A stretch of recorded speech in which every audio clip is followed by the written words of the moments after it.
ৰ'বচোন ৰ'ব এই প্ৰশ্নটো চাওক অলপতে হৈ যোৱা আছাম পেটৰ এক্সামত আহি গৈছে হয়নে কি কৈছে কোৱেশ্চনটোত যে x = 29 তেন্তে এইখিনিৰ মান কিমান সেইটো আমাক ওলাবলৈ লাগে হয়নে আপুনি ক'ব যে স্যাৰ ইমান ইজি কোৱেশ্চন যে x ৰ ভ্যালু দি দিছে আপুনি জাস্ট পুট কৰি দিয়ক আমাৰ উত্তৰটো পাই যাম কিন্তু ৰ'ব ইয়াতে যদি আপুনি x ৰ ভ্যালু পুট কৰি কৰিবলৈ যায় বহুত সময়ৰ প্ৰয়োজন হৈ যাব আৰু এক্সাম হলত আপুনি এইখিনি সময় এই কোৱেশ্চনটো কেনে দিব নোৱাৰে তেন্তে কেনেকৈ কৰিব বলক আজি আমি চাওঁ হয়নে এতিয়া চাব আমাক কোৱেশ্চনত কি দিছে যে x = 29 আৰু আমাৰ এইখিনি কোৱেশ্চনত কি আছে যে গোটেইটা জায়গা তোমাৰ কি আছে 30 হয়নে এই 30 লগত আমি কিবা এটা ৰিলেট কৰিব লাগিব 29 আৰু 30 লগত কিবা এটা ৰিলেট কৰি আমি কিবা এটা কৰিব পাৰো নেকি চাও ঠিক আছে তো আমাক কি দি আছে x = 29 আমি কি লিখিম x = 29 ঠিক আছে আৰু 29 ক আমি কি লিখিব পাৰিম জানুনে 29 ক লিখিব পাৰিম 30 - 1 হয়নে 29 আমি কি লিখিব পাৰিম x = 30 - 1 লিখিব পাৰো আকলে বুজি পালো এখিনলৈকে মানে আৰু 1 টো ইপিনে কি আছে মাইনাস ইপিনে হলি কি হ'ব এপিনে হলি কি হ'ব প্লাস তো কিমান পাম আমি x + 1 = 30 মানে কি গম পালো যত যত 30 আছে তাত আমি কি লিখিব পাৰিম x + 1 যত যত আমাৰ কি আছে 30 আছে তাত আমি কি লিখিব পাৰিম x + 1 হয়নে লিখি দিয়ক x⁵ মাইনাস যত যত 30 আছে আমি কি লিখিম x + 1 into x⁴ প্লাস আকো যত এখানে 30 আছে কি লিখিম আমি 30 জাত আমি কি লিখিম x + 1 হয়নে x³ মাইনাস আকো এটা 30 জাত কি লিখিম আমি x + 1 হয়নে x² আকো এখানে 30 আছে কি লিখিম আমি x + 1 হোল ইনটু x যত যত আমাৰ কি আছিল 30 আছিল তাত আমি কি লিখিলো x + 1 যেহেতু কি বলো x + 1 সমান কিমান 30 যত যত 30 আছিল আমি কি লিখিলো x + 1 লিখি দিলো হয়নে ইয়াতে জাস্ট আপুনি কি কৰি দিয়ক ভ্যালু পুট কৰি দিয়ক বা এখানে কি কৰি দিয়ক ক্যালকুলেট কৰি দিয়ক আমাৰ উত্তৰটো হৈ যাব ঠিক আছে কিমান পালো এখানে x⁵ মাইনাস এটো ইনটু কৰক ব্ৰ্যাকেট ভাঙি দিয়ক এটো ইনটু কৰিলে কিমান হ'ব x⁵ হয়নে এটো ইনটু কৰিলে কিমান হ'ব x⁴ ঠিক কিন্তু দেখিতো ইনটু কৰক x⁴ plus x³ minus x³ minus x² হয়নে প্লাস x² প্লাস x ঠিক আছে কিন্তু আমাৰ কি হ'ব মাইনাস হ'ব এটা চাব এটো x⁵ এটো x⁵ ক্যান্সেল এটো x⁴ এটো x⁴ ক্যান্সেল এটো x³ এটো x³ ক্যান্সেল এটো x² এটো x² ক্যান্সেল থাকিল কিমান আমাৰ থাকিল আমাৰ x থাকিল কেৱল কিমান আমাৰ x হয়নে তাৰ উত্তৰটো কিমান হ'ল x তো x মানে কিমান x মানে আমাৰ কিমান হয় 29 মানে আমাৰ শুদ্ধটো কোনটো হ'ল মানে আমাৰ শুদ্ধটো হ'ল অপচন সি 29 ঠিক আছে ঠিক একেদৰে যদি আমাক কি কয় x = 39 হয় তেন্তে ইয়াৰ মান কিমান হ'ব এটো আপুনি ক্যালকুলেট কৰি কমেন্ট কৰি জনাব প্ৰশ্নটো চাব আমাক কি কৈছে যে √7 + √3, 2 + √6, √8 + √2, √5 + √5 হয়নে এইগিটাৰ ভিতৰত আটাইতকৈ সৰু কোনটো হেটো আমাক ওলাব লাগে হয়নে আপুনি যদি এটা এটা ৰুটৰ ভ্যালু ওলাব যায় তেতিয়া কিন্তু বহুত সময়ৰ প্ৰয়োজন হ'ব আমি কি কৰিব লাগিব এটা শৰ্ট ট্ৰিক ইউজ কৰিব লাগিব তো শৰ্ট ট্ৰিকটো কি বলক আমি চাও হয়নে কি কৰিব লাগিব প্ৰথমত যে ৰুটৰ ভিতৰত যিবোৰ সংখ্যা আছে হিটা আমি কৰিব লাগিব প্ৰথমত যোগ কৰিব লাগিব তাৰ বাবে কি কৰিব লাগিব যে গোটেই গিটা কি থাকিব লাগিব ৰুটৰ ভিতৰত থাকিব লাগিব এতিয়া চাব 2 নম্বৰ যিটো পদ আছে 2 নম্বৰ পদত কি আছে এটা ৰুটৰ ভিতৰত নাই আমি কৰিলাম ইয়াক কি কৰিলাম ৰুটৰ ভিতৰত ভৰাই লম মানে তো 2 কি হিচাপে লিখিব পাৰো √4 হিচাপে লিখিব পাৰো 2 কি হিচাপে লিখিব পাৰো √4 হিচাপে আমি লিখিব পাৰো বাকি গোটেইটা কি আছে ৰুটৰ ভিতৰত আছে আমাৰ কোনো প্ৰবলেম নাই হয়নে এটা আমি কি কৰিম যোগ কৰিম ৰুটৰ ভিতৰত যিটা সংখ্যা আছে আমি কি কৰিম প্ৰথমত যোগ কৰিম তো 7 + 3 কিমান হল আমাৰ 10 2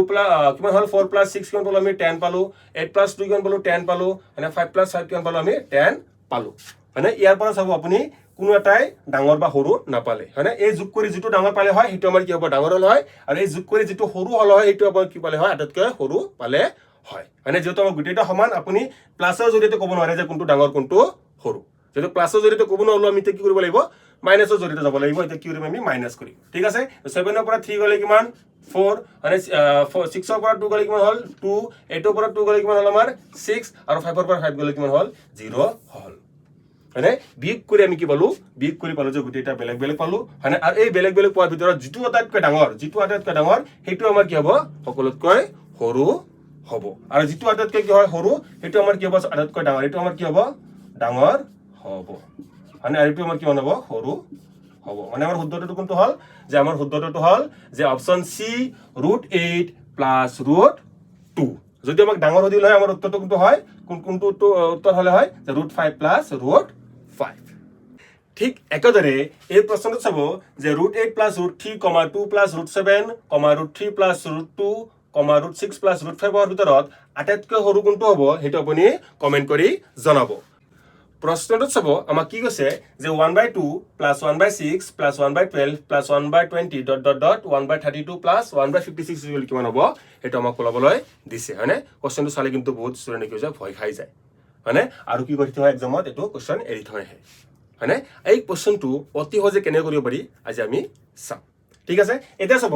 এই প্ৰশ্নটো যেতিয়া চাব আপুনি এইখিনি চাব প্ৰথমটো আমি কি হিচাপে লিখিব পাৰোঁ প্ৰথমটো আমি লিখিব পাৰোঁ 1 * 2 হিচাপে লিখিব পাৰোঁ ঠিক আছে কাৰণ এটা যদি আপুনি এলচিএম ল'ব যায় বহুত সময়ৰ প্ৰয়োজন হ'ব আগত আপুনি চাওক কেনে কৰিব পাৰি ঠিক আছে এলচিএম লৈ কিনে এইটো কৰিলে কিন্তু আপোনাৰ বহুত সময়ৰ প্ৰয়োজন হ'ব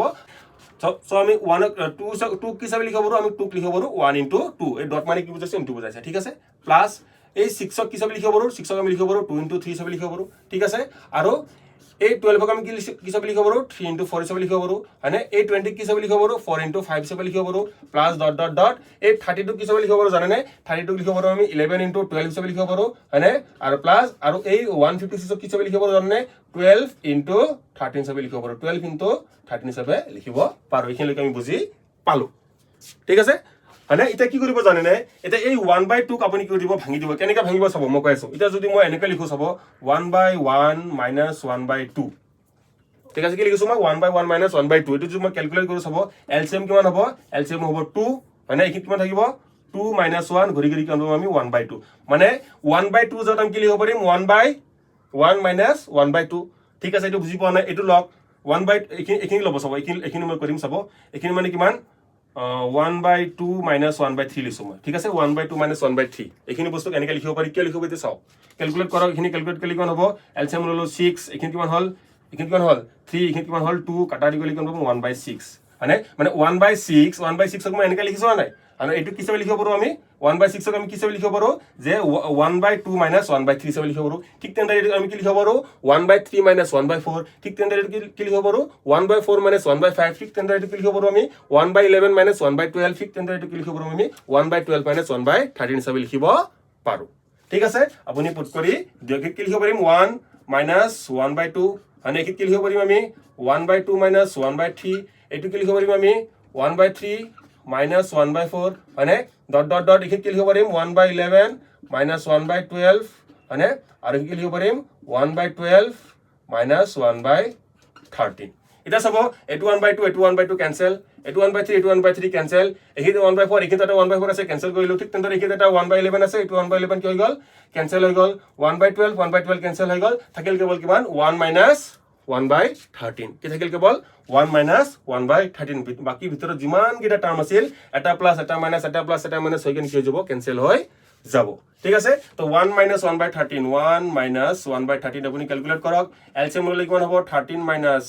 এটি কিমান হ'ব 1 এটি কিমান হ'ব 13 মানে ওপৰত কিমান পালো ওপৰত পালো 12 তলত পালো 13 মানে আমাৰ শুদ্ধটো কোনটো হ'ল যে আমাৰ শুদ্ধটো হ'ল যে 12/13 হয়নে এই ধৰণৰ প্ৰশ্ন কিন্তু এক্সামত আহিয়েই থাকে হয়নে এই প্ৰশ্নটো আমাৰ আসাম টেটৰ 2024 ত আহি গৈছিলে ঠিক আছে ভিডিওটো ভাল লাগিলে এটা লাইক কৰিব আৰু পাৰিলে শ্বেয়াৰ কৰিব ধন্যবাদ জয় অসম